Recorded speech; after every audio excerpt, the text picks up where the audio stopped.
আসসালামু আলাইকুম। মায়াবাই ভৌতিকতার বৃহস্পতিবারের একক পর্বে আমি জাহিদ আপনাদের সবাইকে জানাই স্বাগতম। আশা করি আপনারা সবাই ভালো আছেন, সুস্থ আছেন। আজকের পর্বটি হবে প্রাপ্তবয়স্কদের জন্য। যতটুকু সম্ভব সেন্সরশিপ বজায় রেখেছি আমি। কিছু শব্দ, কিছু বর্ণনা তবুও আছে, নইলে এই ঘটনার ভয়াবহতা উপলব্ধি করতে পারবো না আমরা। ইতিমধ্যেই আমরা প্রচার করেছি দি কাজিজ, শুনতে পাবেন আমির সাহেবের প্রত্যাবর্তন, কাজীদের বিরোধিতা এবং রাস ও ফ্রিকিং ব্ল্যাক লিকুইডের কথা। তারপর আমরা ইতিমধ্যেই প্রচার করেছি দি হাই কমান্ডের অধ্যায়, যেখানে শুনতে পাবেন হাই কমান্ডের অধ্যায়ের রীতি কীভাবে হয়েছে, রাস কীভাবে বন্দী হলো, দিগন্তে তারা পরোয়ানাদার হবার গাথা, সেই সাথে আমার এই জীবন ত্যাগ করার কথা। চ্যানেলেই আপলোড করা আছে, আপনারা চাইলে শুনতে পাবেন। এবং চ্যানেলে আরও আপলোড করা আছে অসংখ্য একক ঘটনাসমূহ এবং সেই সাথে আপনাদের পাঠানো ঘটনাসমূহ। শুরু হচ্ছে আজকের পর্বের ঘটনা, আব্দুল ডোম।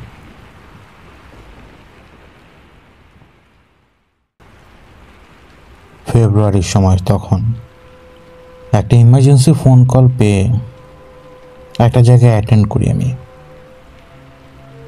অনেক সময় অনেকে ফোন দেয়, তাদেরকে আমি বোঝাতে পারি না। তাদেরকে যদি বলি যে এইভাবে যে আমি কাজ ছেড়ে দিয়েছি, তারপর তারা মনে করে যে না, কাজ ছেড়ে দিয়েছে বলতে হয়তো অন্য কোনো কিছু।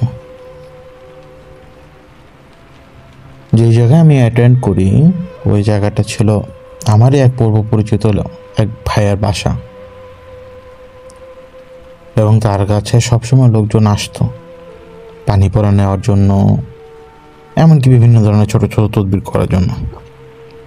তার সাথে আমার সম্পর্ক অনেক দিনের। সে আমাকে ফোন যখন দেয় তখন যেই পরিবেশের কথা আমি শুনতে পাচ্ছিলাম, যে এই রকমের হই হুট্টগোল, চিৎকার চেঁচামেচি, বাধ্য হয়ে রাতের 9টা-10টা বাজে আমি তখন সেই জায়গায় উপস্থিত হই শুধুমাত্র দেখার জন্য ঘটনা কি। এখন একটা জায়গায় উপস্থিত হয়ে সেই ঘটনার সাথে সম্মিলিত হওয়া এবং সেই ঘটনাকে এক সাক্ষী রূপে দেখা, দুটো কিন্তু ভিন্ন ব্যাপার। ইনভলভ হওয়া এবং সাক্ষী হওয়া দুই রকম। আমি জানি আমি ইনভলভ হতে পারবো না, তা আমি আমাকে সেভাবেই তৈরি করে রেখেছিলাম। কিন্তু একজন সাক্ষী হিসেবে যেটা দেখলাম সেটা রিয়েলি আমি দেখি। একজন ব্যক্তি তখন তিনি তার নিজের মাথার উপরে ভর দিয়ে দাঁড়িয়ে আছেন। তার বয়স 50-এর উপরে। তিনি তার মাথার ভরটা দিয়ে রেখেছেন তার পুরো শরীর সেই মাথার উপরে দাঁড়ানো, তার মাথা নিচে, পা দুটো উপরে, এবং তাকে শান্ত করার চেষ্টা করছে লোকজন। কিন্তু কেউ তার কাছে গেলে সে লাটিমের মতো ঘুরে যাচ্ছে। এটা অবিশ্বাস্য ব্যাপার একদম। আমি তাকে দেখতে পাচ্ছিলাম, তার পিঠে, তার বুকে আঁচড়ের দাগ, অসংখ্য আঁচড়ের দাগ, তার চোখের নিচে পর্যন্ত কাট পড়ে গেছে। সে চিৎকার করছে, সে হ্যাঁ হ্যাঁ করছে, তার মুখ দিয়ে লালা পড়ছে, তার মুখ দিয়ে ফেনা পর্যন্ত চলে এসেছে, তার চোখ উল্টিয়ে যাবার মতো অবস্থা। তখন সিভিয়ার পজিশন যখন ঘটে তখন কিন্তু লাইফ থ্রেটনিং অবস্থা পুরোপুরি চলে যায়। এতটা ভয়ঙ্কর অবস্থা হয় যে জাস্ট একটা মিস্টেক, রোগী শেষ, মৃত। এইখানে তার কন্ডিশনটা দেখার পরে আমি শুধু মনে মনে বলছিলাম যে এতক্ষণ পর্যন্ত মরে নাই কেন? মানে আল্লাহ তাকে কোনো না কোনো কারণে বাঁচিয়ে রেখেছেন। মাথা যখন উল্টানো থাকে আমাদের পুরো শরীরের রক্তের ভার তখন নিচের দিকে নামতে শুরু করে। স্বাভাবিকভাবে আমাদের রক্তের ভার থাকে পায়ের দিকে, কিন্তু যখন মাথার দিকে আমরা ভর দিয়ে দিই তাহলে সেই পায়ের দিকে তো রক্তটা যাচ্ছে না। রক্ত গ্র্যাভিটির কারণে তো নিচের দিকেই পুশ করবে, তখন রক্তগুলো ব্রেনের দিকে পুশ করা শুরু করে। ওই বুড়ো লোকের গাল, গলা, ঘাড়, বুক, এই জায়গার যতগুলো নার্ভ আছে সবগুলো নার্ভ নীল হয়ে মোটা হয়ে ভেসে উঠেছে। তখন আমি স্পষ্ট বুঝতে পারছিলাম যে সে নিঃশ্বাস পর্যন্ত নিতে পারছে না, কিন্তু তাতে কি আসা যায় যে তাকে পজেস্ট করে রেখেছে। সে তাকে মারার জন্য এত কিছু করছে না। এই সব কিছু সে করছে কেন, সেটার হিসাব আমি মিলাতে পারিনি তখন, কিন্তু পরে মিলিয়েছি। এই আব্দুল লোকটার অবস্থা এত বেশি খারাপ, তার মুখ দিয়ে যে ফেনাগুলো বের হচ্ছে, লালা তো আশেপাশে ছড়ানো ছিলই, মুখ দিয়ে বের হওয়া ফেনাগুলো তার চোখে মুখে নাকে মুখে লেগে যাচ্ছে, কিন্তু কেউ তাকে ধরতে পারছে না। শুধুমাত্র আমি কি মনে করে কাছে যাবার পর শুধু তোমার লাথি মারলাম, আর কিচ্ছু না। আমি তার তলপেটের নিচে লাথি মারলাম, কারণ তার তলপেটটা ততক্ষণ আমার কোমর সমান হাইটে। তুই প্রায় 10-15 মিনিট ধরে এই অবস্থায় সে, তাকে কেউ নামাতে পারেনি, কেউ কিছু করতে পারেনি। ওই লাথি খাবার পরপর সে পড়ে গেছে। পড়ে যাওয়ার পরপর ইমিডিয়েটলি মনে হলো যে রোগী শান্ত হয়ে গেছে, মানে রোগী চুপ। কিন্তু আমি দেখতে পাচ্ছিলাম একটা সাপ শুধুমাত্র তার পেটের পাশ দিয়ে ঘুরে, এতক্ষণ পর্যন্ত তার কাপড় চুপড় সব এলোমেলো ছিল, বিদেশে উলঙ্গ। তখন তার কাপড় মানে তার পেটের পাশ দিয়ে ঘুরে তার পেছনের সাইডে যে লুকিয়ে পড়ে, নিতম্বের দিকে যে লুকিয়ে পড়ে। একজন সাথে সাথে কাপড় ছুঁড়ে মারলো, কাপড় ছুঁড়ে তাকে ঢেকে দিল। কোথা থেকে হুট করে একটা লোক আমার পায়ে ধরে বললো, পায়ে ধরে বসেই বলছে যে আপনি আমার বাবাকে বাঁচান, আপনি আমাকে বাবাকে বাঁচান, মানে বিব্রত করার একটা অবস্থা। আমি শুধু এটুকু বললাম আমার পরিচিত ব্যক্তিকে এই 4টা কাজ করতে, 4টা স্পেসিফিক কাজের কথা বলে আমি বললাম যে এই 4টা কাজ আপনি করে দেন। তো সে বলে যে ভাই তুমি করবে না? আমি বললাম যে না, আমি পারবো না। ওই 4টা কাজ করার জন্য কিছু জিনিসের দরকার। তখন রাত 11টা অলমোস্ট, রোগী শান্ত হয়ে আসছেন, একটু উঠে বসছেন, কিন্তু ওনার অবস্থাটা এমন তিনি সেন্সেই আছেন, কিন্তু বেঁচে থাকা তার আর ইচ্ছা নেই। তার চেহারা দেখলে বোঝা যায়, যে হিউমিলিয়েশনের শিকার উনি হচ্ছেন। ঘরভর্তি লোকের সামনে তিনি একটা চাদরে ঢাকা, তিনি তো উলঙ্গই, তাই না? এই যে হিউমিলিয়েশনের শিকার তিনি হচ্ছেন, সেটার আর তিনি সহ্য করতে পারছেন না। কিন্তু আবার এটাও দেখতে পাচ্ছি যে ওনার নার্ভগুলো কিন্তু তখন ফুলে আছে, উনি গহৎ করে শ্বাস নিচ্ছেন, আবার মাঝে মাঝে নাক ডেকে উঠছেন। পজেসড হবার মুহূর্তে ম্যাক্সিমাম টাইমে নাক ডাকা শব্দটা আসে, কারণ শরীরে যখন দুটো এন্টিটির বসবাস হওয়া শুরু হয়, মানে এক এন্টিটি বের হবে, আরেক এন্টিটি ঢুকবে, এই প্রক্রিয়ার সময় হয় কি যে শরীরে একটা পরিবর্তন ঘটে। কোনো সময় নাক ডাকার শব্দ আসে, বা কোনো কোনো সময় ঘুতঘুত করার শব্দ আসে, আর নাক ডাকাটাও এক রকমের অস্বাভাবিক হয়। তখন 11:30টার দিকে আমি সেন্স করতে পারছিলাম যে তার আবার এই সমস্যা দেখা দিতে পারে এখনই।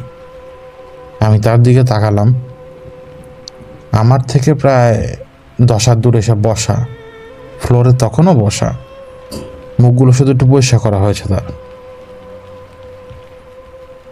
আমি ওই সাপটাকে দেখলাম যে তার পেছনের সাইড থেকে বের হয়ে তার পিঠের দিকে ঘুরে তার ঘাড়ের কাছে এসে, সাপ যেভাবে হাঁ করে শিকারকে কামড়ে ধরার চেষ্টা করে, ঠিক সেভাবেই সাপটা তার মুখটা খুললো এবং ওই লোকের মানে ঘাড়ের, মানে পুরো ঘাড়ের পাশটা 2টা ভাগ হয়ে সে কামড় দিয়ে সে গেলার চেষ্টা করছে। সাপটা কিন্তু ছোট, এবং যখনই এই কামড় দেওয়াটা কমপ্লিট হলো, যে মানে সাপটা হা করার কারণে তার ঘাড়ের অর্ধেক পর্যন্ত সাপের মুখের মধ্যে ফিট হচ্ছে, পেছনের অংশটা আর কি। কামড়টা দেওয়ার সাথে সাথে আমি শুধু বলতে দেরি, অ্যাক্টিভ হতে সময় লাগে না, আমি শুধু বলেইছিলাম যে ওকে ধরেন।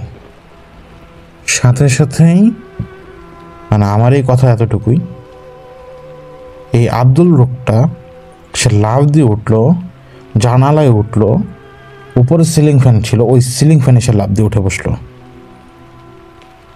এবং তার ভারে ওই সিলিং ফ্যানটা বেঁকে গেছে ততক্ষণে, কিন্তু পড়েনি।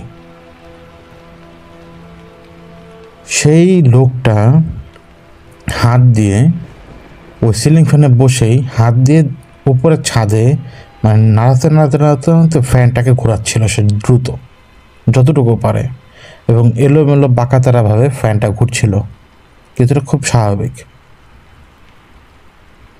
সে পেশাব করছিল, তার পায়খানাও পড়ছিল ওই ঘরের মধ্যে ওই ফ্যানের ওই জায়গা থাকা অবস্থা, এবং হি হি হি হি সে করছে। প্রায় 1.5 ঘন্টা সময় পরে প্রায় 22-23 জন লোক মিলে তাকে ওইখান থেকে নিচে নামানো হয়। ফ্যানটা কোনো অদ্ভুত কারণে সেদিন ভাঙেনি, কিন্তু বাঁকা হয়ে গিয়েছিল ভারে। তাকে সেখান থেকে নামানো হয়, পুরো ঘরে তার পেশাব ছিটানো, পুরো ঘরে তার পায়খানা ছিটানো, দুর্গন্ধে ভরে গেছে পুরো ঘর। আশপাশ থেকে মানুষজন তাকাচ্ছে, আশপাশের ভবন থেকে মানুষজন তাকাচ্ছে নিচের দিকে, যে এই বাসায় একটা লোক আসছে যাকে জিনে ধরেছে। আমি এতগুলো লোকের মাঝখানে শুধুমাত্র মাঝে মাঝে কথা বলি আর চুপচাপ দেখি। নিজেকে শান্ত করে ধরে রেখেছিলাম যে না না না, ইনভলভ হওয়া যাবে না, ইনভলভ হওয়া যাবে না। হাজারটা সিচুয়েশন তার কলে ইনভলভ হওয়া যাবে না, চুপচাপ তাকিয়ে দেখা লাগবে। সেদিন ভোরের মধ্যে লোকটাকে সেই জায়গা থেকে নিয়ে গেল, কারণ আমার ওই পরিচিত ভাইয়ের বাসা তো ততক্ষণে নষ্ট করে ফেলেছে। পুরো ঘরে বিছানায় জায়গায় জায়গায় পেশাব ছিটানো, মলমূত্র ছিটানো মানুষের, ইমাজিন করা যায়। আর বেশ কয়েকজন লোক তো খুব খারাপ ব্যবহার করলো, যে আটকাতে পারলো না কেন, কেউ বেঁধে রাখলো না কেন। তো আব্দুল লোকটাকে ওই আমার ওই ভাইয়ের বাড়ি থেকে সরিয়ে নেওয়া হয়, এবং আব্দুল লোকটাকে তার এক আত্মীয়র বাড়িতে নিয়ে সেখানে বেঁধে রাখা হয়। তাকে গ্রামে নিয়ে যাবে তারা এখন, আর উপায় নেই তাদের। কারণ এইখানে আব্দুলের সাথে যারা যারা আছেন তারাও তো প্রতিনিয়ত হিউমিলিয়েশনের শিকার হচ্ছেন। আমরা জানি যে রোগীর সমস্যা আছে, তারপরও আমরা মাঝে মাঝে 2-4টা কটু কথা শুনিয়ে দিই তাদেরকে, মানে তার আত্মীয় স্বজনদেরকে। ঘটনা কি এটা একটু জানা দরকার। এই ইনভলভ নয়, কিন্তু আমার তো ঘটনাটা জানা দরকার। কিন্তু আমার আবার মাথার মধ্যে একটা ব্যাপার কাজ করছিল, সেটা হচ্ছে আমি যদি ইনভলভ না হই, আমি যদি সামনে অন্তত বসে থাকি, তাহলে দেখা যাবে যে কিছুটা সময় সে রিল্যাক্সে থাকবে। আর যদি আমি কারণ জানতে পারি ঘটনা কি, আমি একটা সাজেশন দিতে পারবো। কিছু তো করতে পারবো না, আমি একটা সাজেশন দিতে পারবো। তারপরের যে হিসাব নিকাশ তখন আলাদা। এবং তার পরিবারও চাচ্ছিল যে আমি যদি, আমার ব্যাপারে তারা শুনেছিল আমার ওই ভাইয়ের কাছ থেকে, কিন্তু যখন অবাক হয়ে গেল যে আমি কিছু করছি না দেখে, কিছুই করছি না দেখে তারা অবাক হয়ে গেল, মানে সেদিন রাতের বেলার ব্যাপারটায়। তারপরও আমি আমার সেই ভাইয়ের মাধ্যমে এই আব্দুল আর তার পরিবারের সাথে একটু যোগাযোগ করি, এবং ওই ফেব্রুয়ারি মাসেই ওই দিন রাতের 2-3 দিন পরে একদিন আমি মোহাম্মদপুরে, ঢাকার মোহাম্মদপুরে বস্তির মতো একটা এলাকায়, মানে বস্তি বলতে আসলে মানে ঘিঞ্জি একটা এলাকা, খুবই সরু ন্যারো রাস্তাঘাট এবং খুবই ঘিঞ্জি একটা এলাকা মোহাম্মদপুরের এক পাশের। আমি আসলে সে বলতে পারবো না যেটা মোহাম্মদপুর কিনা। তাই আমি ওই জায়গায় যাই, এবং ওই সারি সারি ঘরগুলোর মধ্যে অনেকগুলো পরিবার থাকে, কিন্তু এরকম একটা ছোট্ট ঘরের মধ্যে আব্দুল আর আব্দুলের সাথে যারা ছিলেন তারা। তো ওইখানে ছিল হচ্ছে একটা বড় রুম, এবং সেই বড় রুমের মাঝখান দিয়ে আরেকটা রুমের দিকে যাওয়া যায়, যেই রুমের সাথে রয়েছে টয়লেট এবং রান্নাঘর। তো এইখানেই এই বড় রুমের মধ্যে লোকজন আছে, ছোট রুমে মহিলারা যারা থাকার কথা ছিল তারা নেই, তারা অন্য জায়গায় সরে গেছে। এই ছোট রুমেই হাত পা বাঁধা অবস্থায়, নিজের ময়লা মাখা অবস্থায় আব্দুল বিছানার এক পাশে, মানে ফ্লোরে। তো আমি রিকোয়েস্ট করলাম যে ওনাকে একটু পরিষ্কার করার জন্য, এবং তারা তখন আবার খেয়াল করলো কি পাগলামো করছে দেখি তো তাকে বেঁধে রেখেছিল। তো যেই সময় আমি পৌঁছাই এবং আমার ওই ভাই আমার সাথে ছিল, তখন আব্দুল সাহেব সেন্সে আছেন। ওনার মুখ থেকে যখন কাপড়টা সরায়, কন্ডিশনটা এত খারাপ হয় যে লোকজনকে যখন বেঁধে রাখে দেখলে মায়া হবে, কিন্তু তখন তাদেরকে বেঁধে রাখাটাই উত্তম, এর বাইরে আর কোনো অপশন নেই যখন আপনি ফাইট করতে পারবেন না। লোকটার মুখ টুক যখন খুলে দেওয়া হলো, লোকটাকে বেঁধে রাখা হলো, হাত দুটো তখনও বাঁধা, পা তখনও বাঁধা, যাতে তোড় না দিতে পারে। তিনি শুধু একটা কথা বললেন, আমাকে একটু বিষ এনে দে, একটু বিষ খাই, তোদেরকেও মুক্ত করি। তো যে আব্দুলকে পরিষ্কার করছিলেন, আব্দুল সাহেবকে, তিনি ছিলেন আব্দুল সাহেবের ছেলে। তো আমি ওনার সাথে কথা বলতে বসলাম এবং ওই সময়টুকু উনি আমার সাথে কথা বলতে পারলেন, এবং এই কথাগুলো শোনার পরে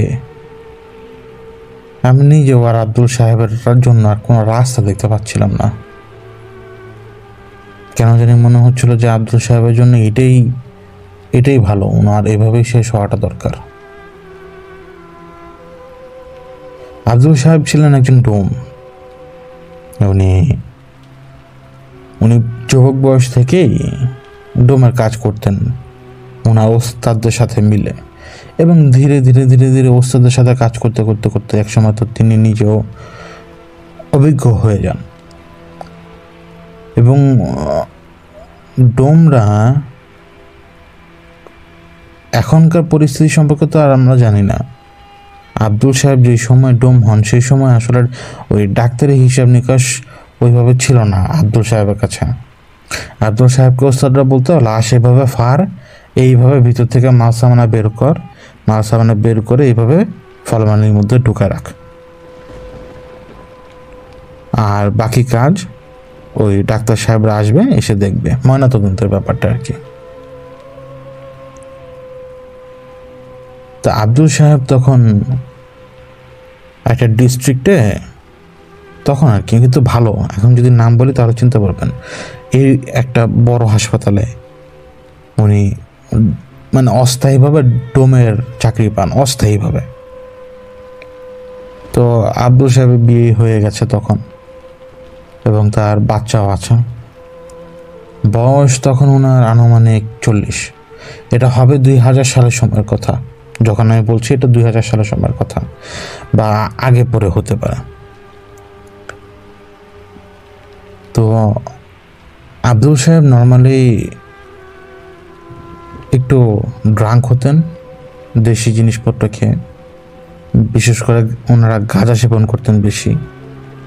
তো এরপরে তারা কাজ করতেন, তখন তাদের আর সমস্যা হতো না, নইলে তারা খাবারও খেতে পারবে না, 3 দিন 4 দিন 5 দিন এরকম অবস্থা হতো।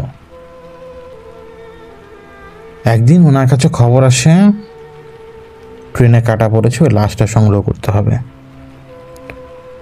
এই এখন যেরকম বর্ষাকাল না, এরকম বর্ষাকাল তখন, এবং টিপ টিপ করে বৃষ্টি পড়ছে।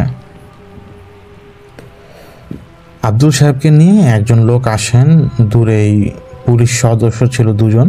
পুলিশ সদস্য বলল যে লাইন ধরে যাও, এই গেলে সামনে যে দেখবা যে কাটা হাত পা পড়ে আছে, ওগুলো সব উঠায় নিবা, আশেপাশে ভালো করে তাকাবা, সব কিছু উঠায় নিবা।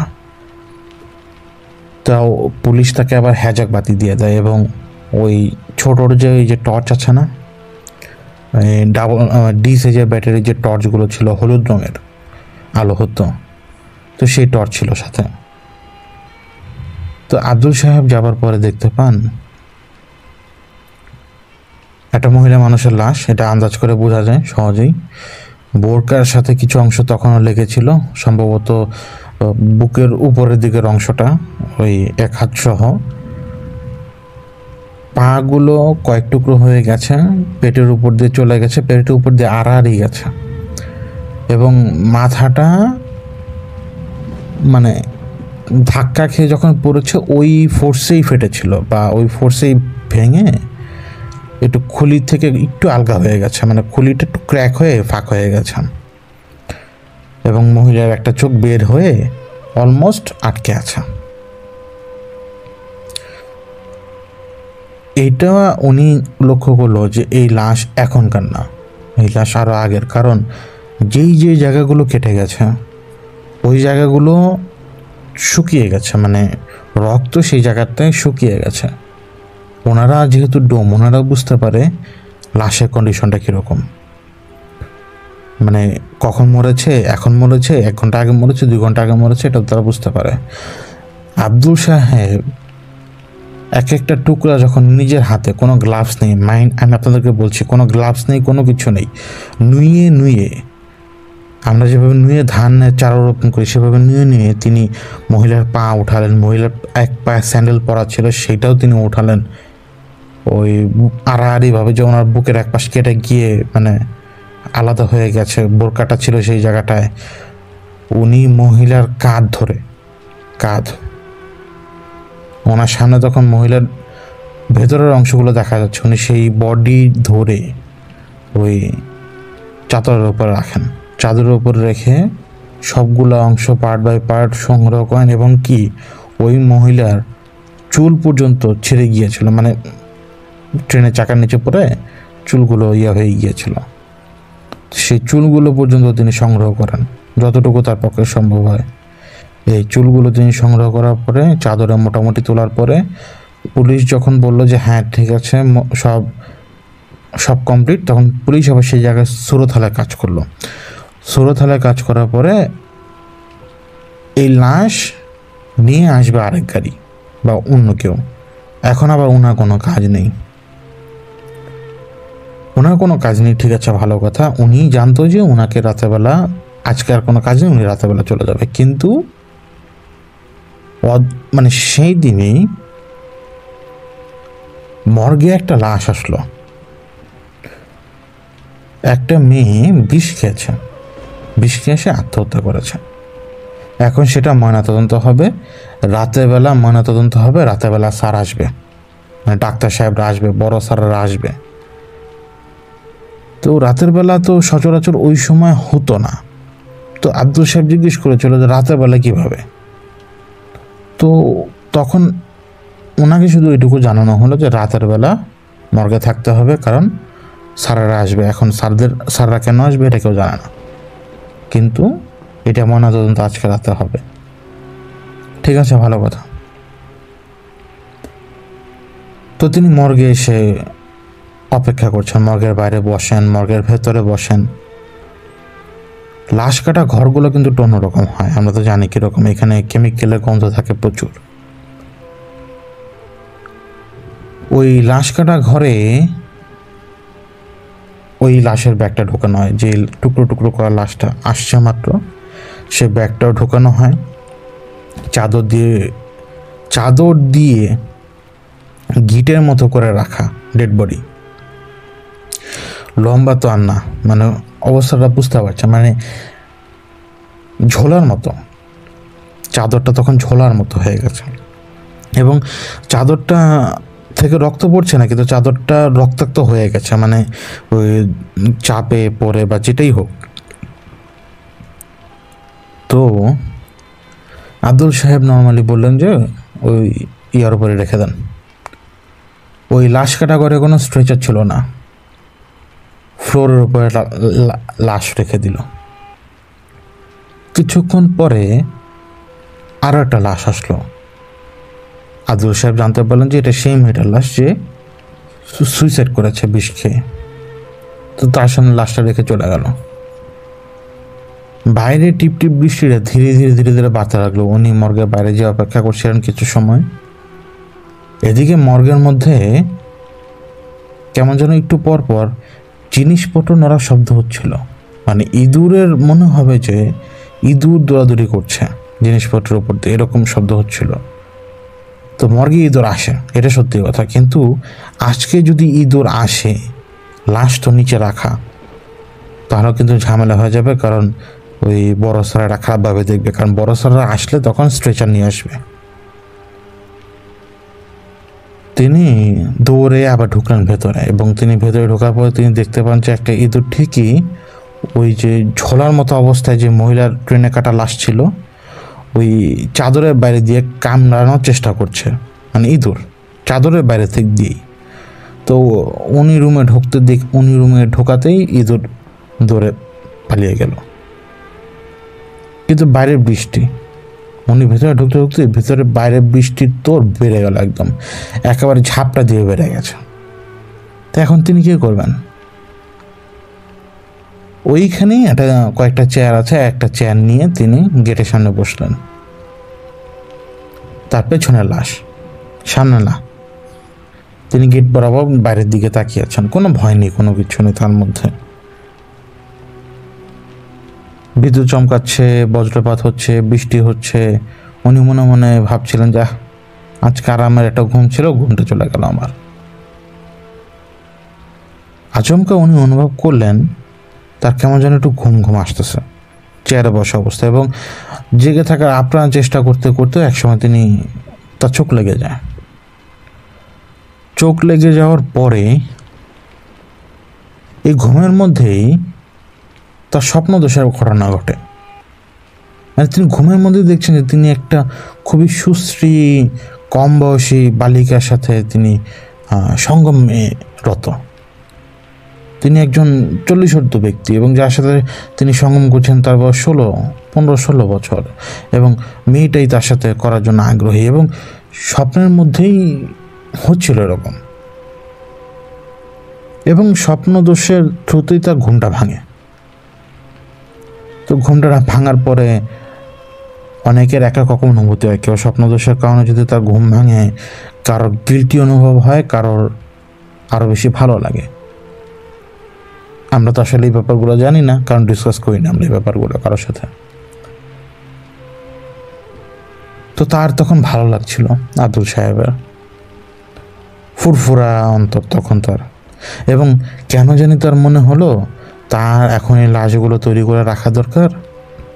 লাশগুলো যদি তিনি রেডি করে রাখেন, বড় স্যাররা আসলেই স্ট্রেচের উপর তিনি লাশ সহজে উঠিয়ে ফেলতে পারবেন, এবং কাটাকুটি করে সব কিছু তিনি রেডি করতে পারবেন। তো তিনি একটা জিনিস খেয়াল করলেন যে বাইরে এখন বৃষ্টিটা ভারী হচ্ছে, এবং সেই সাথে বাতাস বেড়ে গেছে। তো বাতাস ওই দরজার ভেতর দিয়ে ঢুকছে কন্টিনিউ।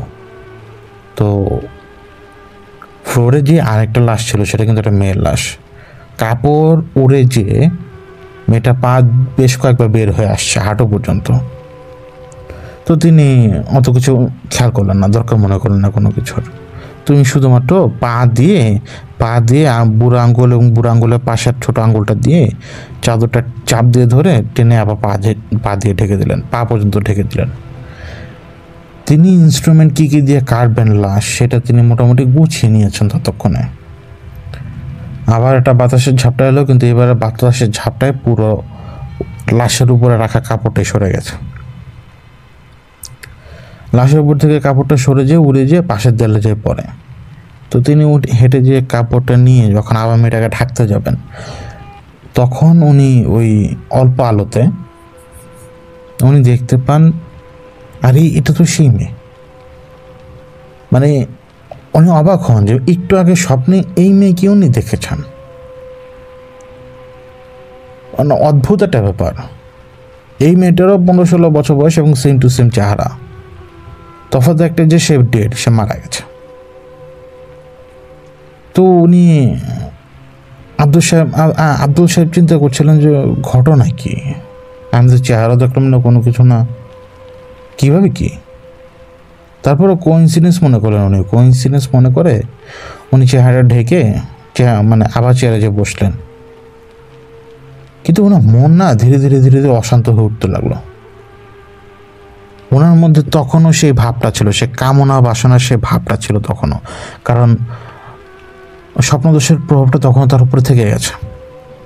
কারণ তার মাথায় সেই মানে 15-16 বছরের মেয়েটার রূপটাই ভাসছে মাত্র।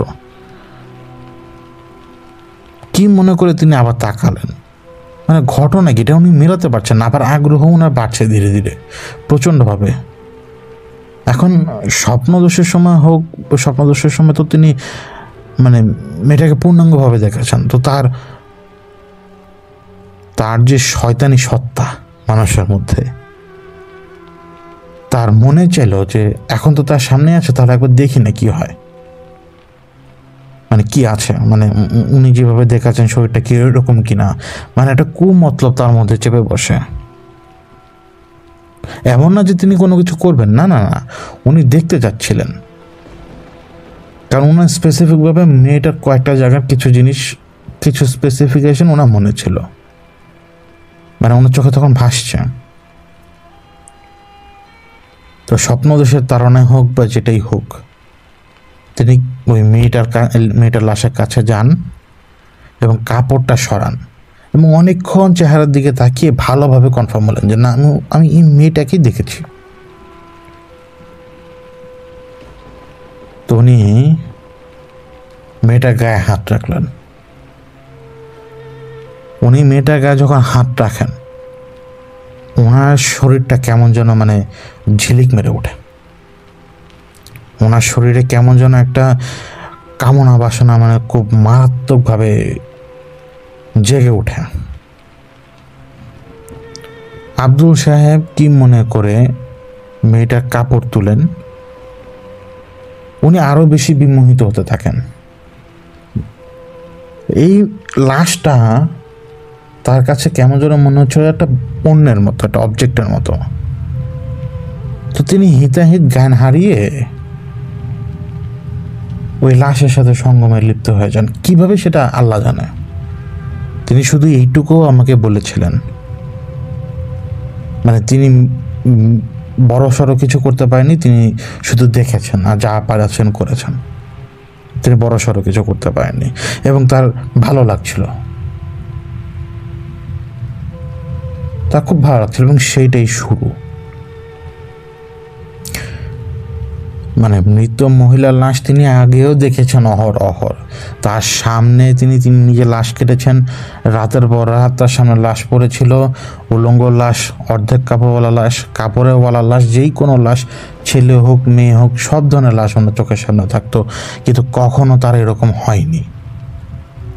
সেদিন কিভাবে জানা হলো? তিনি হিতাহিত জ্ঞান হারিয়ে ফেলেছিলেন। তার কাছে মনে হচ্ছিল যে মেয়েটা জীবিত, কারণ স্বপ্নদোষটা তার মধ্যে রানিং, তখনও স্বপ্নে যা দেখেছেন তখনও তার সামনে জীবিত। সেই দিনের পর থেকে উনি এইভাবেই চলতে লাগলো। যদি মর্গে কোনো মেয়ের লাশ আসতো বা মহিলার লাশ আসতো, ওনার এরকম অনুভূতি হতো। নিজে থেকে উনি বলেছেন আমাকে যে উনি সেন্সে থাকলে জীবনে কাজ করবে না, কিন্তু ওনার ঘুমের মতো লাগে, ওনার চোখ লেগে আসে, উনি ঘুমাতে চায় না, ওনার চোখ লেগে আসে, উনি ঘুমায়া যায়, তারপরে উনি স্বপ্নে দেখে এরকম স্বপ্ন ভাঙার পরে উনি পাগলের মতো হয়ে যান। তখন মনে হয় যে ওই মেয়েরাই ওনাকে ডাকছে, ওই মেয়েরাই তাকে আহ্বান করছে যে আসো আসো প্রেয়সী, আসো আমার কাছে আসো, এবং সে হিতাহিত জ্ঞান হারিয়ে ফেলতো। এই সিলসিলা চলছিল প্রায় 1.5 বছরের মতো। কেউ জানতো না। এবার এলো ফাইনাল, যেখান থেকে খেলা শুরু। খেলা তো আগেই শুরু, কিন্তু এখন প্রকাশ পেতে যাচ্ছিল। প্রায় 40-42 বছর বয়সে এক মহিলার লাশ আসে মর্গে। মহিলা মারা গিয়েছেন। এখন ওনাদের সন্দেহ হচ্ছে তাকে খুন করা হয়েছে। মানে বাস্তবিক অবস্থায় তার সার্কামস্ট্যান্স ছিল না এরকম যে তাকে কেউ খুন করতে পারে, কিন্তু পরিবার বলছে যে তাকে হয় জেহার দিয়েছে, মানে বিষ দিয়েছে, আর না হলে তাকে কোনো না কোনোভাবে মেরে ফেলেছে পরিবার। মহিলা বাসায় একা ছিলেন তখন, এবং জমি জমা রিলেটেড সমস্যা ছিল। তো সেদিন শীতের বেলা, শীত, তো উনি কি যেন মনে করলো, ওই চেয়ারের মধ্যে বসে থাকা অবস্থায় সেদিন উনি ঘুমাচ্ছিলেন না, ওনার ঘুম আসেনি। উনি সাডেনলি শুনলেন যে কেউ ওনাকে ডাক দিল, আব্দুল। তো উনি আশেপাশে তাকালেন। মর্গে এই যে একটু আগেই আসলে ওনার কিন্তু ততক্ষণ অটোপসি হয়ে গেছে, এই মহিলার অটোপসি হয়ে গেছে, মানে উনি সেলাই টেলাই করে সব কিছু করে লাশ গুছিয়ে রেখেছেন, একটু পরে এসে নিয়ে যাবে। দিনের বেলা কিন্তু, রাতের বেলা না। তো উনি শুনলেন যে আব্দুল বলে ডাকলো ওনাকে। তো উনি আশপাশে তাকালেন, কেউ নেই। আবার যখন ওনাদিকে খেয়াল দিলেন, আবার ডাক দিল, আব্দুল। তো উনি ভালো করে খেয়াল করে দেখলেন যে কোথাও তো কেউ নেই, ঘটনা কি।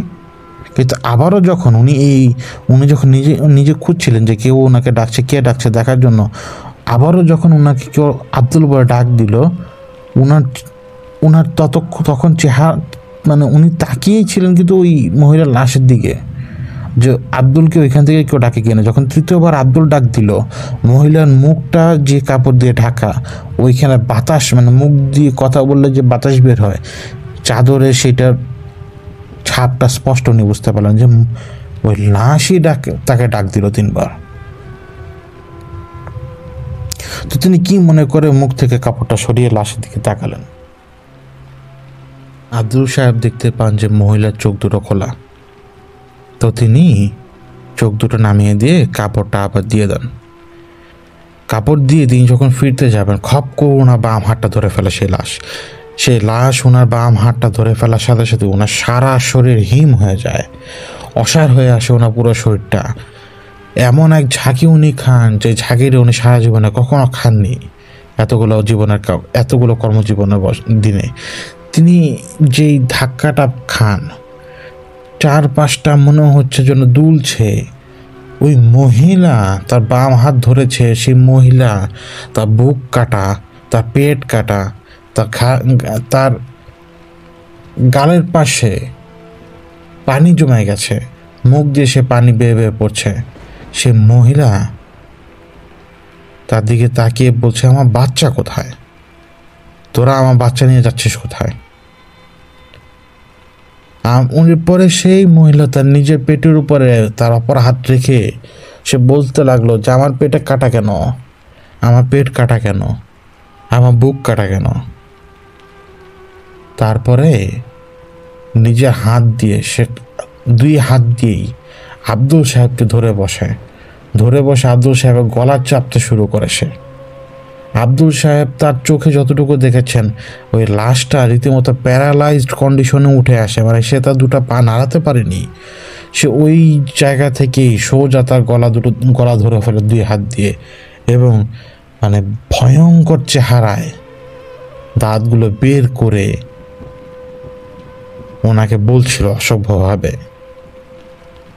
যে আমাকে খা, অনেক না খেয়েছিস, এখন আমাকে খা, আমার বাচ্চাটাকে দে, এরপর আমাকে খা, তারপরে পারলে আমার বাচ্চাটাকেও খাইস।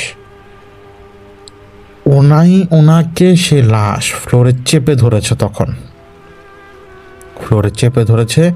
উনি দেখতে পাচ্ছেন যে মহিলার পেট, যে জায়গায় সেলাই দেওয়া, সদ্যই সেলাই দেওয়া ঘন্টাখানেক আগের, ওই চাপে সেই জায়গার সেলাইটা হালকা ফাঁকা হয়ে, চামড়া ফাঁক হয়ে গেছে, এবং সেই জায়গা দিয়ে রক্তর মতো কিছু জিনিসপত্র বের হয়ে আসছে, লিকুইড।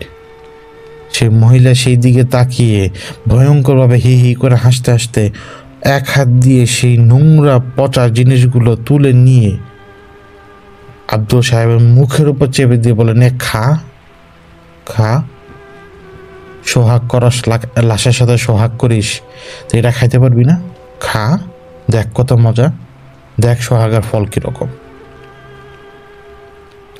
ওনার মুখে ওই ময়লা চেপে দেয় এবং চেপে দিয়ে ওনার বুকের উপরে বসে পড়ে। ওনার বুকের উপরে বসে ভয়ঙ্কর সব বিশ্রী অঙ্গভঙ্গি করতে থাকে, মানে মানে মানে মানে মানে মানে যৌন আবেদনের মতো বিশ্রী সব রকমের ঘটনা সে ঘটানোর চেষ্টা করতে থাকে, তার গলা চেপে ধরে রেখে। ওই মহিলার সেলাইগুলো পটপট করে খুলে ফাঁক হয়ে আসছিল, ওইখান থেকে তরল বের হয়ে হয়ে আব্দুল সাহেবের শরীরের উপরে, মুখের উপরে পড়ছিল। আব্দুল সাহেবের কেন জানি মনে হচ্ছে তিনি এই মহিলার সাথে তখন মানে মিশে গেছেন। ওনার মনে হচ্ছে যে তিনি তার সাথে মিলিত হচ্ছেন। এইভাবেই ভয়ঙ্কর ভাবে তিনি একটা মজা পাচ্ছেন, তিনি একটা স্বাদ পাচ্ছেন। এবং হঠাৎ তার ঘুম ভাঙে, একদম হঠাৎ। ওই লাশ তখন মেঝেতে, দিনের আলো। ঘটনা কি হলো? উনি লক্ষ্য করলেন যে ওনার সারা শরীর ঘেমে গেছে, আর ওনার কেমন জানি খুব ভালো লাগছে, উনি খুব রিল্যাক্স। মানে এতক্ষণ যা ছিল সবকিছু তার স্বপ্ন, এবং এই সবকিছু তো সেই কামনা বাসনা, সেই স্বপ্নের মতো। লাশের প্রতি তার জমা সেই কামনা বাসনা। কিন্তু উনি তো এই জায়গায় বসা ছিলেন একটু আগেও। উঠে যান, চিন্তা করছিলেন যে তিনি তো দেখেছেন যে লাশের কাপড় সরে গিয়েছিল নিঃশ্বাসে। সব চেক করলেন, সব ঠিক আছে। তারপরও অন্তরের মধ্যে থাকা শয়তানের লালসা তার ভিতরে আবার চাঙ্গা দেয়, এবং সে মহিলার চেহারার উপরে থাকা কাপড়টা সরিয়ে তার চেহারা এবং তার শরীরটা দেখতে থাকে। তার শরীরে কোনো কাপড় নেই। আব্দুল তাকিয়ে তাকিয়ে দেখছে মহিলাটাকে। অবশ্যই এই লাশের সাথে সে কিছুই করতে পারবে না, করতে গেলে বড় ধরনের ঝামেলা, এবং লাশ একটু পরে নিয়েও যাবে এমনি তো। কিন্তু সে তাকিয়ে তাকিয়ে নিজেকে সে সুখ দিচ্ছে। ওই লাশটাকে নিয়ে গেল সেদিন, কিন্তু তার মাথায় সেদিন সন্ধ্যাবেলা একটা কথা যে ঢুকলো। ওই মহিলা এত কিছুর আগেই মানে চিৎকার করে বলেছিল যে একবার যে ওনার বাচ্চাটা কোথাও, ওনার পেটে তো ওনার বাচ্চা ছিল। ওনার ভিসারা নেওয়ার সময় উনি তো অশিক্ষিত, উনি জানতো না ওনার পেটে একটা ভ্রূণ ছিল প্রায় 2-3 মাসের, মানে 8-9 সপ্তাহ। তো ডাক্তাররা বেশ কয়েকটা জিনিস কালেক্ট করতে বলেছিল। তো উনি সেই জিনিসটাকেও ওনাকে বলেছিল ডাক্তাররা যে কালেক্ট করে রেখে দিতে। উনি হিসাব মিলাতে লাগলেন। তাহলে কি উনি ওই জিনিসটাকে দেখেছেন? ওই জিনিসটা কি বাচ্চা নাকি? অন্তরের এই যে ক্ষুধা, যে কোনো জিনিস মাথার মধ্যে চাপলে সেটার ব্যাপারে জানতেই হবে। উঠে গেলেন, ভিসারা যেখানে রাখা আছে সেই জায়গায় গেলেন। যতগুলো অর্গান কালেক্ট করা হয়েছে তার মধ্যে তিনি খুঁজে খুঁজে খুঁজে খুঁজে বের করলেন ওই অর্গানটা। মাংসপিণ্ডের মতো কালো হয়ে গেছে, জমে গেছে, শক্ত হয়ে গেছে, মানে আঙ্গুলের মতো মনে হলো যে পেটের মতো, মনে হলো যে একটা রাবার সাইজের বলের মতো, মানে অদ্ভুত একটা শেপ। সে এই অংশটা দেখতে লাগলো, কি মনে করে যেন। তারপরও আব্দুল সাহেব ওই মানে ভ্রূণ যেটা, সেটাকে সেখান থেকে কেন যেন সরিয়ে ফেললেন। তিনি সরিয়ে ফেললেন কারণ ওই স্বপ্নে ওই মহিলা তাকে বলেছিল না যে আমার বাচ্চা কই। স্বপ্নে যখন ওই মহিলার সাথে তিনি সঙ্গম করছিলেন, শুরুতে তো মহিলা বলেছিল যে আমার বাচ্চা কই। সঙ্গমরত অবস্থায় মহিলা বারবার বলছিল যে আমার বাচ্চাটাকে আমার কাছে দিয়ে আসো, আমার বাচ্চাটাকে আমার কাছে দিয়ে আসো, তোমরা আমার বাচ্চাটাকে রেখেছো, আমার বাচ্চাটা আমার কাছে দিয়ে আসো। উনি ভ্রূণটা পাওয়া মাত্র উনি কিন্তু ভ্রূণটা সরিয়ে ফেললেন, এবং কৌশলে উনি করলেন কি, একটা কুকুরকে লাশ ঘরে ঢোকালেন যাতে উনি একটা কিছু স্টেজ করতে পারেন।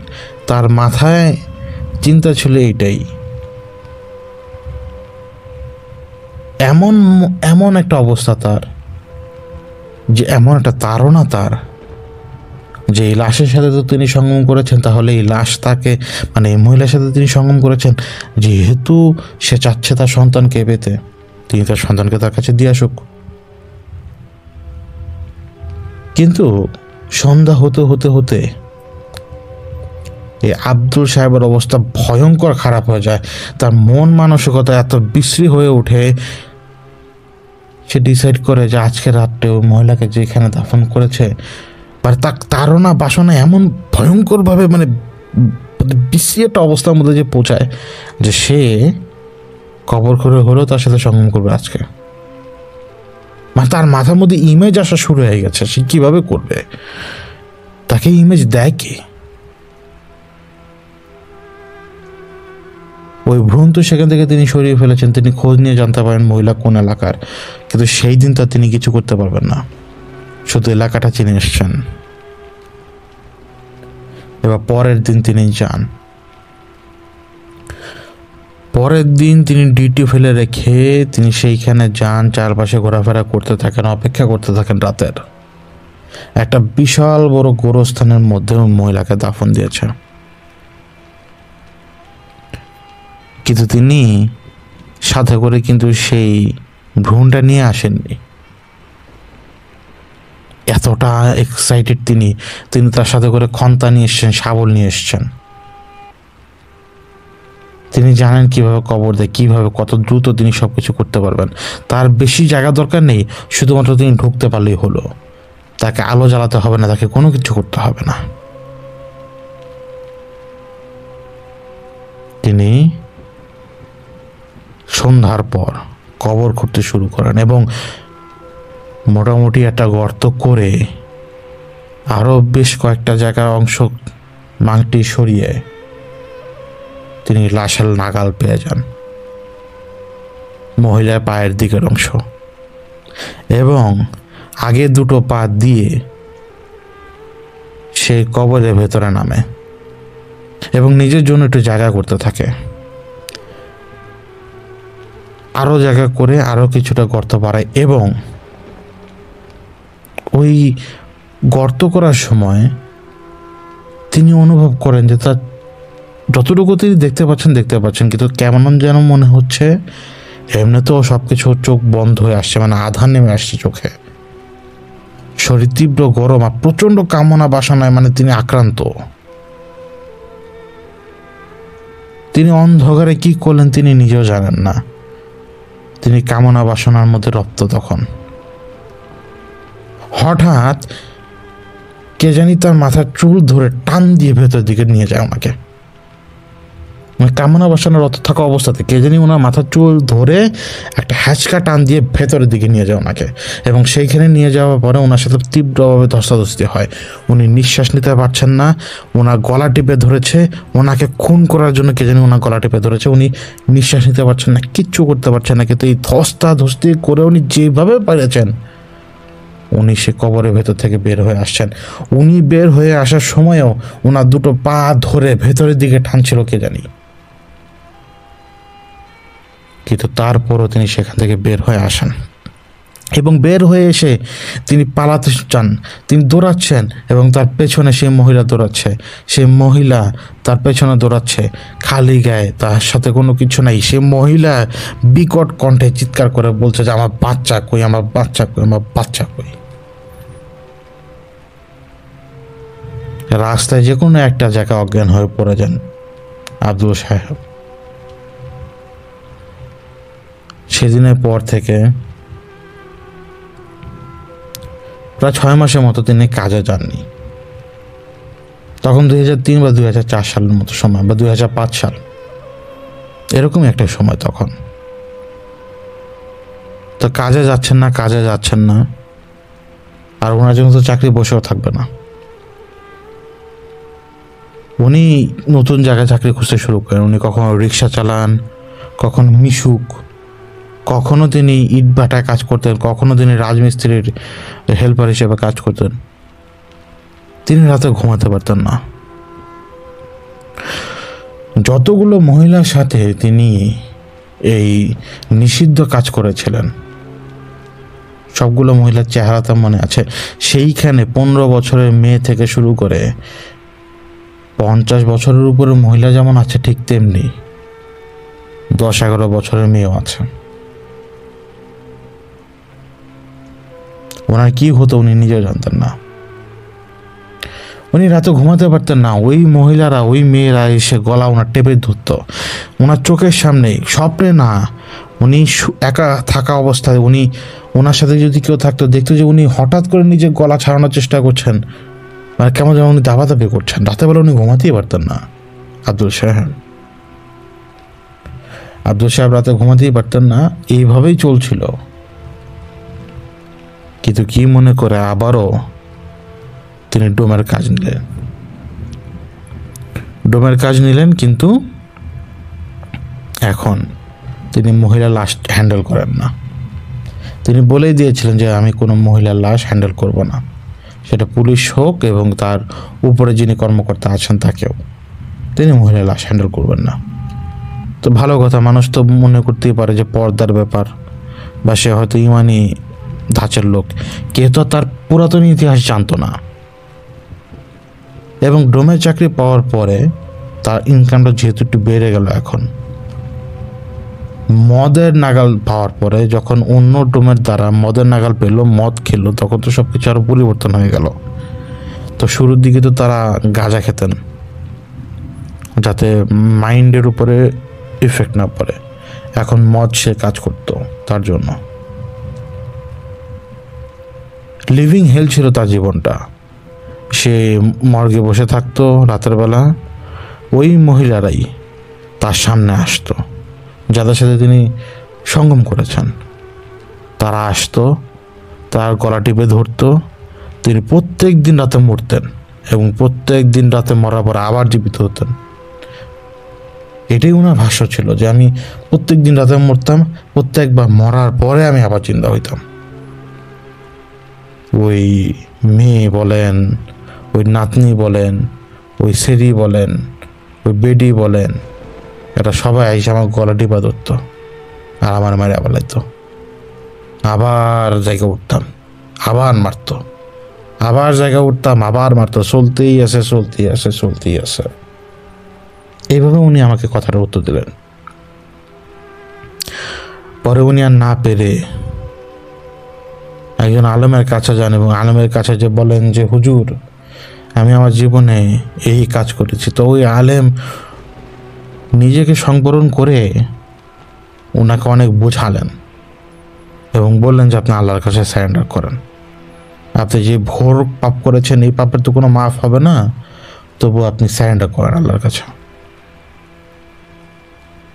কি মনে করে এই আব্দুল ডোম বেশ কয়েকটা দিন মসজিদে রাতেরবেলা থাকলেন। তো মসজিদে থাকলেও ওনার স্বপ্নটা বন্ধ হতো না। মর্গে থাকা অবস্থায় তো তারা চোখের সামনে আসতো, মসজিদে থাকা অবস্থায় সেই স্বপ্নে তার গলা টিপে ধরতো এবং তাকে মেরে ফেলতো স্বপ্নের মধ্যেই। এবং প্রত্যেকবার যখন মরার মতো কন্ডিশন হয়ে যেত, ওনার ঘুমটাই এইভাবে ভাঙতো যে ওনার দম আটকে গিয়েছিল, জাস্ট নিঃশ্বাস নেওয়ার জন্য উনি জেগে উঠেছেন। তো নিয়তিতে এটাই হবে, এটা মেনে নিয়েছিলেন আব্দুল। তাই আবার ওই মসজিদ থেকে বের হয়ে আবার ডিউটিতে ঢুকলেন। এরপর একদিন একটা মেয়ের লাশ আসে, পুলিশ নিয়ে আসে। খুবই হাই প্রোফাইল একটা ব্যাপার, মানে খুবই হাই ক্লাসের একটা ফ্যামিলিতে এই মেয়েটা আত্মহত্যা করেছে। তো আহামরি কিছু করা লাগবে না, শুধুমাত্র রিপোর্ট লিখে দিলে হবে, লাশ কাটাও লাগবে না, কোনো কিছু করতে হবে না, লাশ মর্গেই থাকবে। এবং যথারীতি আব্দুল ডিউটিতে। ওই মেয়েটার লাশ স্ট্রেচারের উপরে রাখা।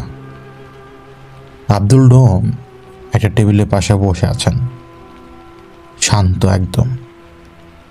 কিন্তু হঠাৎ তিনি অনুভব করতে লাগলেন তার মধ্যে সে কামনা বাসনা ধীরে ধীরে জাগছে। কিন্তু খুব আক্রোশে, খুব শক্তভাবে নিজেকে থামিয়ে রেখেছেন, নিজেকে দমিয়ে রেখেছেন যে না, আমি এই পথে আর পা বাড়াবো না। কিন্তু তার ইচ্ছার বিরুদ্ধেই তার একটা হাত তার আরেকটা হাত ধরে ফেলল, এমনভাবে ধরলো যে সেই হাত তার নিজেরই ডান হাত তার বাম হাতকে এমনভাবে ধরলো, ধরিয়ে বুঝালো যে এর চেয়ে ভালো সুযোগ আর তুই পাবি না, একবার তাকিয়ে দেখ মেয়েটার দিকে। তার ডান হাতই তার বাম হাত ধরার পরপরই তার মাথার মধ্যে এরকম খেয়াল আসা শুরু হলো যে একবার মেয়েটার দিকে তাকিয়ে দেখ। আব্দুল ডোম মেয়েটার দিকে তাকানোর পর দেখতে পান ঘাড় কাত করে মেয়েটা তার দিকে তাকিয়ে আছে এবং মুখে একটা মিষ্টি হাসি। তিনি উঠতে চাচ্ছেন না, আব্দুল ডোম চেয়ার থেকে উঠতে চাচ্ছেন না, কিন্তু তিনি অনুভব করেন কেউ তার চেয়ারটা ধাক্কা মারলো, মানে জাস্ট তাকে ওঠানোর জন্য নিচ থেকেই ধাক্কা দিল মনে হলো। আব্দুল ডোম উঠবেন না, তবুও নিজেকে তিনি কিভাবে যেন ঠিকিয়ে রাখার চেষ্টা করছেন, কিন্তু তারপরেও তিনি উঠে দাঁড়িয়ে গেছেন। তিনি নিজের সাথে নিজের লড়াই করছেন, নিজের অন্তরাত্মার সাথে নিজের লড়াই করছেন।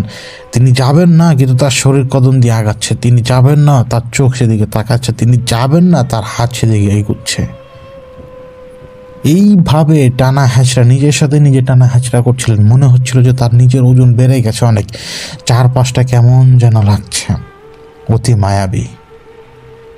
মানে এই পরিবেশটাই তো তার দরকার। ওই মেয়েটার হাসি তার কানে আসে, মেয়েটার হাসি তার কানে আসে। তিনি তারপরও নিজের সাথে নিজে লড়াই করতে করতে করতে করতে ওই স্ট্রেচার পর্যন্ত যান। এক কদম তিনি এগুচ্ছেন, কিন্তু সেটা নিজের ইচ্ছার বিরুদ্ধে, কিন্তু নিজেকে খিচ্ছে ধরে রেখেছেন যে না, আমি এই কাজ করব না।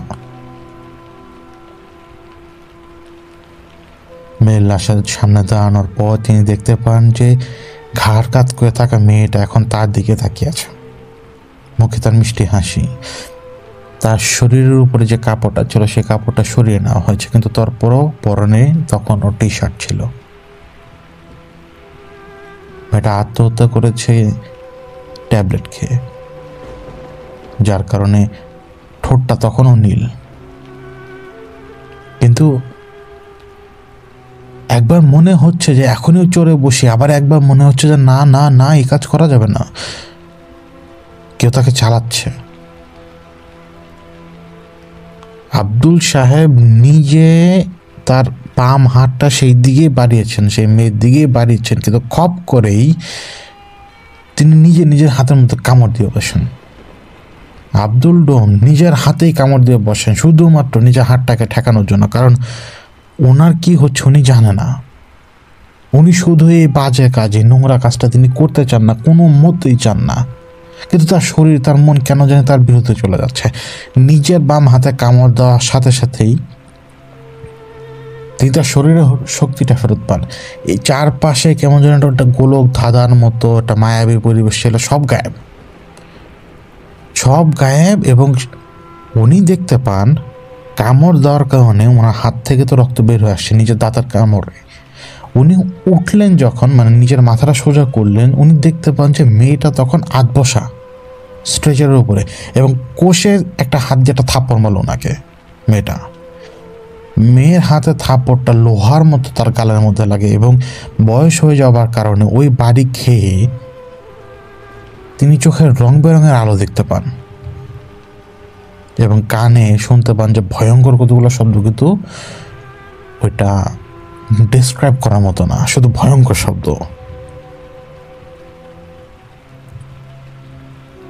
অনেক ডাকাডাকি, অনেক কিছুর পরে যখন ওনার হুঁশ ফিরল, ওনাকে পাওয়া গেল, বা উনি নিজে গিয়ে আবিষ্কার করলেন সেই ঘরের মধ্যেই তিনি ফ্লোরে অচেতন অবস্থায় পড়ে আছেন।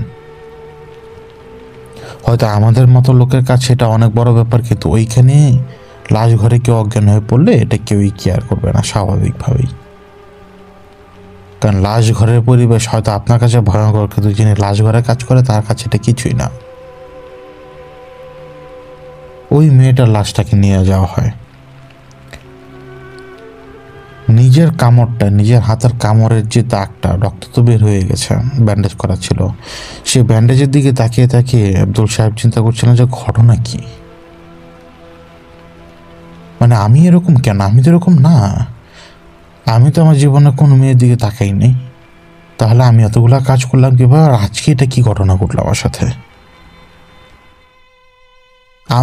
আব্দুল সাহেব নিজেই ঘৃণ অনুভব করতেন যখন তিনি মানে হুঁশে ফিরতেন, এই পুরো ব্যাপারটা তিনি ঘৃণ অনুভব করতেন।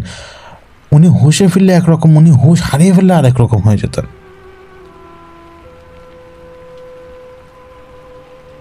মাসখানেক পরে ওইভাবে কিন্তু রাতে ঘুমাতে পারছে না। মাসখানেক পরে একদিন খোঁজ আসলো, একটা লাশ ওঠাতে হবে কবর থেকে, ময়নাতদন্ত হবে, লাশ কবর থেকে ওঠাতে হবে, এবং লাশটা কয়েক সপ্তাহের পুরাতন লাশ। তো উনাকে আসলে বলা হয়নি যে লাশটা কার। লাশ উদ্ধার করার জন্য যখন তাকে নিয়ে যাওয়া হয় তখন তিনি জানতে পারেন যে এটা মহিলার লাশ, এবং তিনি অপারগতা প্রকাশ করেন। কিন্তু ওই জায়গায় যিনি অফিসার ছিলেন, দায়িত্বে যিনি ছিলেন পুলিশ সদস্য, তিনি বেশি কড়া মেজাজ ছিলেন, যার কারণে আব্দুল সাহেব তার সাথে পেরে উঠতে পারেননি, এবং বাধ্য হয়েই আব্দুল সাহেবকে ওই কবর খুঁড়তে হয়। জমি জমা সংক্রান্ত একটা বিরোধ ছিল, ওই মহিলা কিভাবে মারা গিয়েছেন এখন তার লাশ উত্তোলন করে জানার জন্য ময়নাতদন্ত করতে হবে। কবর থেকে মাটিগুলো সরানো হলো। মাটি সরানোর পর যখন অন্যান্য জিনিসপত্র সরিয়ে পুরো কবর খুলে ফেলা হলো, এখন শুধুমাত্র নিচে সুন্দরভাবে লাশ রাখা, কাপড়ে পেঁচানো। শুধুমাত্র কবরের দুপাশে পা দিয়ে নামতে যাবেন, এই কাপড় ধরে, দুদিকের কাপড় ধরে উপরের লোককে দিবেন এবং নিজে সাপোর্ট দিয়ে লাশ উঠাবেন। এইভাবেই, এই সিস্টেমে তিনি নামতে যাবেন। তিনি নামার পর দেখতে পান চারপাশটা কেমন যেন অন্ধকার হয়ে আসছে, চারপাশটা কেমন যেন অন্ধকার। উনি লাশের পা বরাবর দাঁড়ানো, অটোমেটিক লাশের কাপড়গুলো খুলে গেছে, লাশটা পচে নাই কিন্তু লাশটা মৃত। উনি দেখতে পাচ্ছেন মৃত, কিন্তু ওই মৃত মহিলার সাথে একটা সাপ, মানে একটা সাপ মৃত মহিলার সাথে মিলনে ব্যস্ত। তখন উনি দেখতে পাচ্ছেন যে সাপটা একটা পুরুষ মানুষই যা করে বা যেভাবে করবে, যেটাই করুক না কেন, মানে অবিশ্বাস্য রকমের গা ঘিন ধরার মতো ব্যাপার।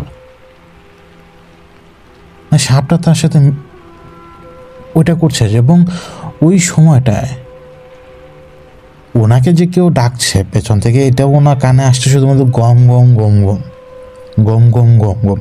কোনো ওয়ার্ড বা কোনো লাইন তার মাথা ঢুকছে না। কেউ যদি চিৎকার করে তাকে ডাকেও সেটা গম গম গম গম এরকম।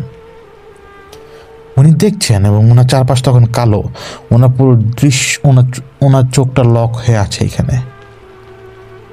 এবং ওই সাপটা এই হঠাৎ তার দিকে মানে বাঁকা হয়ে তাকায়, মাথা বাঁকা করে তাকায়, এবং একটা স্প্রিংয়ের মতো লাফ দিয়ে এসে তাকে একটা ছোবল মারার চেষ্টা করে। এবং ওই কবরের মধ্যেই উনি ওই ঠেকাতে যেয়ে মানে কামড়টা যাতে তিনি না খান, তিনি পেছনের দিকে সরতে গিয়ে ধুম করে নিচে পড়ে যান লাশের উপরে। ওনাকে তো টেনে তুললো, পুলিশ অফিসার ওনাকে টেনে তুলে সাথে সাথে পাশে এক জায়গায় ধাক্কা মেরে ফেলে দিল মাটির মধ্যে। লাশ উদ্ধার করলো।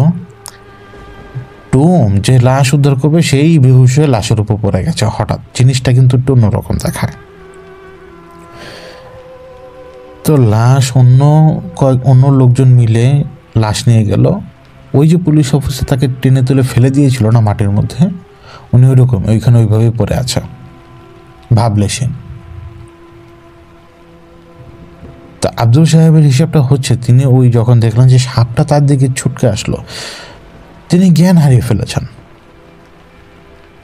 কিন্তু তিনি যখন তার হুঁশ আসে, তার মনে হচ্ছে সাপটা তার শরীরে নড়াচড়া করছে। ওই সাপটাই যেন একটা মেয়ে মানুষ, আর ওই সাপটাই তাকে যেন আদর করছে, তাকে যেন সোহাগ করছে, তাকে যেন ভালোবাসছে। এবং এই আদর সোহাগের মধ্যে উনি বিলীন।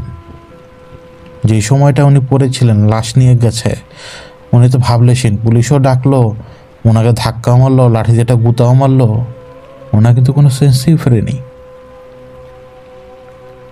কিন্তু এইভাবে কয়দিন ওনার নামে একটা রিপোর্ট গেল যে ও বেশি মদ খেয়ে মাতাল হয়ে পড়ে থাকে, এইটা সেটা ঠিকঠাকভাবে কাজ কারবার করে না। তো বড় সাহেবরা তাকে একটু ভালো মতো বকা টকা দিল যে এইভাবে এটাই শেষবার, যদি তোমার কাজে খামখেয়ালি হয় কোনো কিছু, তোমাকে বাদ করে দেব, তোমার জায়গায় নতুন লোক আসবে। কিন্তু মর্গে তো সচরাচর সবসময় ময়নাতদন্ত করার জন্য লাশ আসে না। আরও কিছুদিন পরে এবার মর্গে একটা লাশ এলো। লাশটা ছিল একটা বাচ্চা মেয়ের, 6 বছর কি 7 বছরের, বা আরও কম হতে পারে। তো বাচ্চা মেয়ের লাশ যখন এসেছে,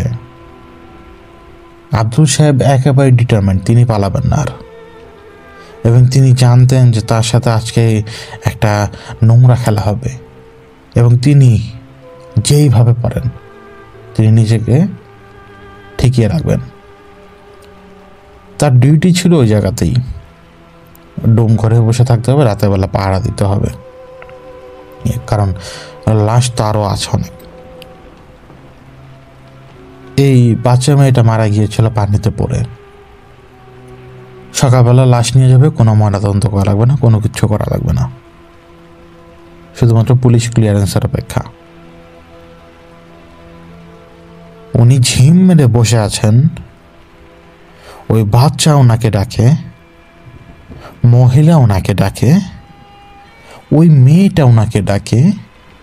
সে প্রথম যে মেয়েটার সাথে তিনি ওই দুষ্কর্মটা করেছেন সেই মেয়ে তাকে ডাকে, ওই মহিলা তাকে ডাকে যিনি তার বাচ্চা কথা মানে ওই ফিটার্স যেটা ছিল 2 সপ্তাহের বা 2 মাসের, সেই মহিলা তার সন্তানের জন্য তাকে ডাকছে এবং ডাকছে। 1টা 2টো 3টা 4টা 5টা অগণিত কণ্ঠস্বর তাকে শুধু ডাকছে আর ডাকছে। তিনি মাথা নুয়ে আছেন। তিনি ফালাক নাস এবং সূরা ইখলাস এবং নাস জানতেন, এর বেশি দূর তিনি জানতেন না। ওনার সূরা ফাতিহা তো ভুল হতো, উনি শুধুমাত্র সূরা ফাতিহা বারবার পড়ছেন, নিচের দিকে তাকিয়ে। তিনি মহিলাদের পা দেখছেন, তার চারপাশে ঘিরে রেখেছে মহিলা, 1জন 2জন না, কয়েকজন, যেন তারা তাকে ধরার চেষ্টা করছে। তার মানে তাদের থাবা, তাদের নকল আঙ্গুলগুলো তার দিকে এগিয়ে আসছে। তিনি নুয়ে নিচের দিকে তাকিয়ে আছেন, ফ্লোরের দিকে। তিনি শুধুমাত্র দোয়া পড়ছেন, তিনি শুধুমাত্র আয়াত পড়ছেন, নিজেকে শক্ত করে ধরে রাখার জন্য। একটা সময় ধীরে ধীরে ধীরে ধীরে নিজের উপর থেকে চাপটা যে চলে যাচ্ছে সেটা অনুভব করলেন তিনি। এবং যখন তিনি একটু রিল্যাক্স হলেন যে না সব ঠিক আছে, ঠিক ওই মুহূর্তে প্রথম অ্যাটাকটা হয় ওনার উপরে। ওনার মনে হচ্ছে যে ওনার পিঠের মধ্যে এসে কেউ মাত্র বসলো, যে ওনার ভেতরে ঢুকলো, ওনার ভেতরে ঢুকে ওনার ফুসফুসটাকে ফেরে ওনার ভেতর থেকে হাওয়া টাওয়া সব বের করে দিয়েছে। ওনার মনে হচ্ছে যে ওনার ভেতর থেকে মানে ফুসফুসটা কেউ টান দিয়ে গায়েব করে ফেলেছে, ভেতরে কিচ্ছু নাই। ওনার হাত ওনার কন্ট্রোলের বাইরে, ওনার পা ওনার কন্ট্রোলের বাইরে, ওনার উপরে কেউ চড়ে বসেছে। আর ভয়ঙ্কর শয়তানি শব্দ। তিনি লড়ার চেষ্টা করছেন, তার শরীরের উপরে কয়েক মণ ওজন, তিনি পড়ে গেছেন। তিনি আল্লাহর নাম ডাকছেন শুধুমাত্র। তিনি উঠে দাঁড়াবার চেষ্টা করছেন, হাত দিয়ে হাঁটু দিয়ে ভর দিয়ে উঠে দাঁড়াবার চেষ্টা করছেন। তিনি শুনতে পাচ্ছেন শয়তানি গঙ্গানি, তিনি শুনতে পাচ্ছেন যে শয়তান তার উপরে টেক ওভার করে নিচ্ছে। তিনি শুনতে পাচ্ছেন, তিনি অনুভব করছেন যে তার হাতের মধ্যে তার বাম হাত তার ডান হাতকে চেপে ধরার চেষ্টা করছে। তার ডান হাতকে চেপে ধরার চেষ্টা করছে, তার ডান হাত যাতে কোনোভাবেই বাম হাতের উপরে যাতে না যায়। কেন? ডান হাত বাম হাতের উপর গেলে কি হবে? ওই যে অ্যাটলিস্ট যে কনসিয়াস মাইন্ডটা আছে ওনার, যেটা ভালো, সেটাই তো রিপ্রেজেন্ট করে ডান বা ডান দিক, মানে ভালো দিক। এই লেফট সাইডের যে হাত, এটাকে বাম বলে। বাম মানেই তো মানে নেগেটিভ সাইড। যাতে ডান মানে রাইট সাইডটা যাতে নেগেটিভ সাইডের উপরে ভারী পড়ে যায়। ওনার হাতকে ওনার মানে ইচ্ছার বাইরে এমনভাবে টেনে ধরেছে পেছনের দিকে যে জাস্ট একটু মোচড় দিলেই ওনার শোল্ডার থেকে ভেঙে যাবে হাত। উনি অনেক লড়াই করেছিলেন সেদিন, নিজের সাথে লড়াই করেছেন। কোনো মতেই সে বাচ্চার দিকে উনি আগাননি, কোনো মতেই সে বাচ্চার গায়ে একটা হাতের টোকা পর্যন্ত তিনি রাখেননি। তিনি তার সাথে রেখেছিলেন একটা ছুরি, যদি কোনো কিছু হয় তো ছুরি নিজে পেটের মধ্যে ঢুকিয়ে দেবেন। যখন ফাইনালি সেই শক্তিটা তার উপর থেকে সরে গেল, তিনি হাঁপাচ্ছেন এবং তিনি কাঁদছেন। এই এতদিন পরে তিনি যে বুঝতে পারলেন যে এত কিছু যে তিনি করতেন, এই সব কিছু তার নিজের ইচ্ছার বাইরে অন্য কেউ তাকে দিয়ে করাতো। কারণ আজ তিনি অনুভব করেছেন কেউ তার উপরে চড়ে বসেছিল, যে মানুষই না। এরপর তিনি ডিসাইড করেছেন তিনি আর চাকরি করবেন না। এখন বড় সাহেবরা ডাকলে কি না ডাকলে কি, উনি আসবেনই না, উনি পালিয়ে যাবেন। এবং উনি পালিয়ে যান, পালিয়ে যে বরগুনা জেলায় যে পৌঁছান। এত দূরে যাওয়ার পিছনে কারণ ছিল একটাই, ওনাকে কেউ যাতে খুঁজে না বের করতে পারে। বরগুনা জেলার এক এলাকায় তিনি বসবাস করছিলেন। তার স্ত্রী, তার সন্তান তার খোঁজ খবর নিতে পারছে না কোনো কিছু। তিনি সব কিছু থেকে দূরে সরে এসছেন।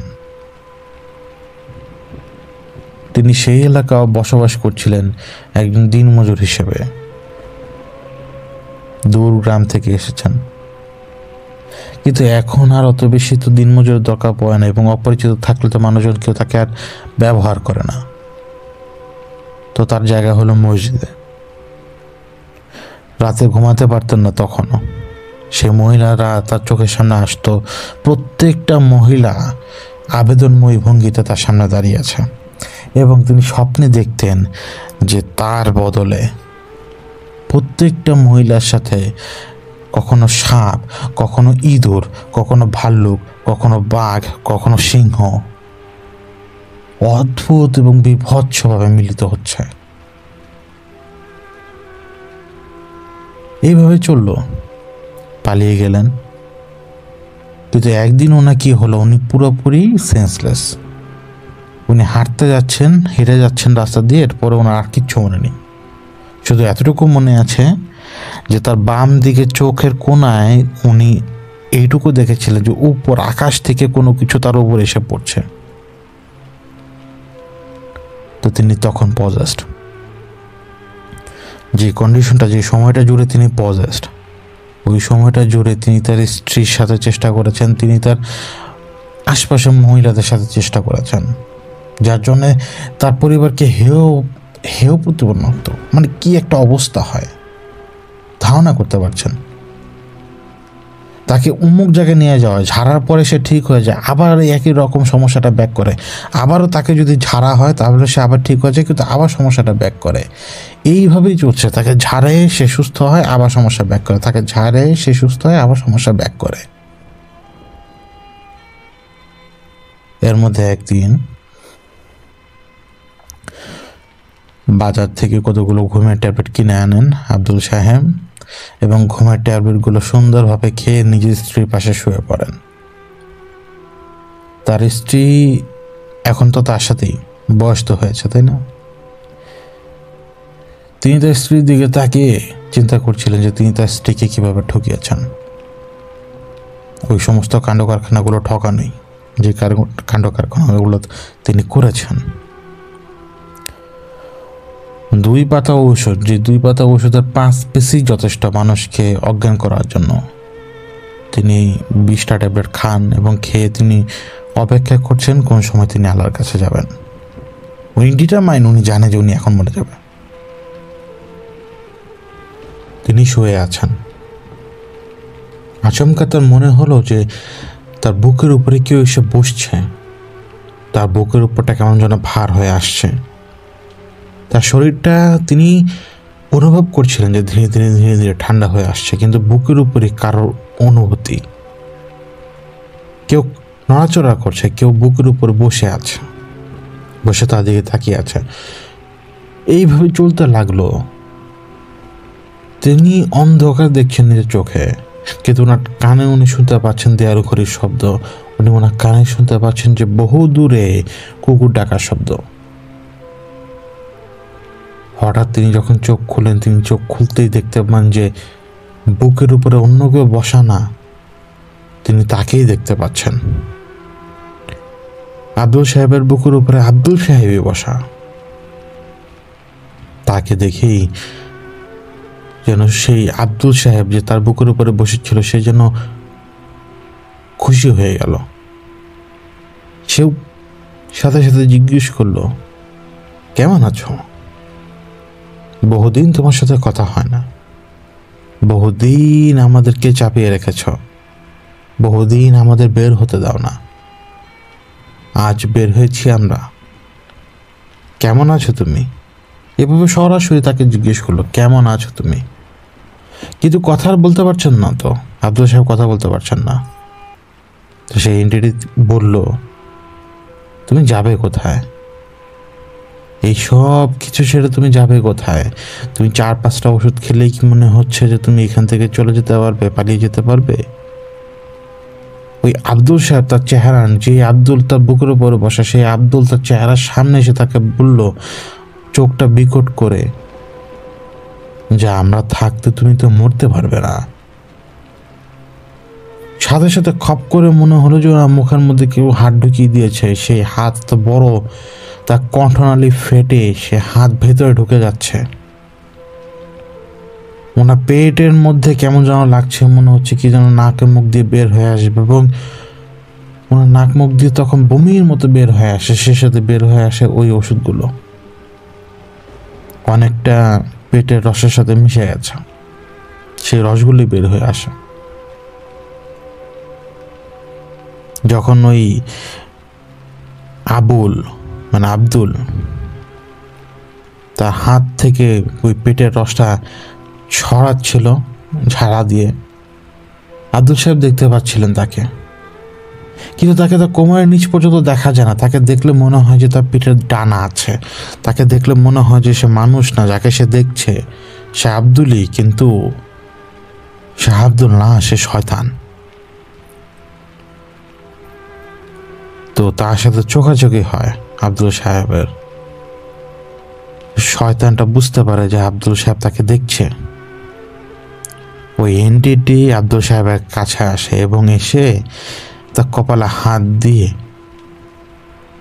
খুবই কামনা বাসনা, মানে একেবারে কাতর কণ্ঠে, চেহারা তো দেখছে আব্দুল সাহেব তার নিজেরই, কিন্তু কাতর কণ্ঠে, মহিলাদের কাতর কণ্ঠে তাকে আহ্বান করছে।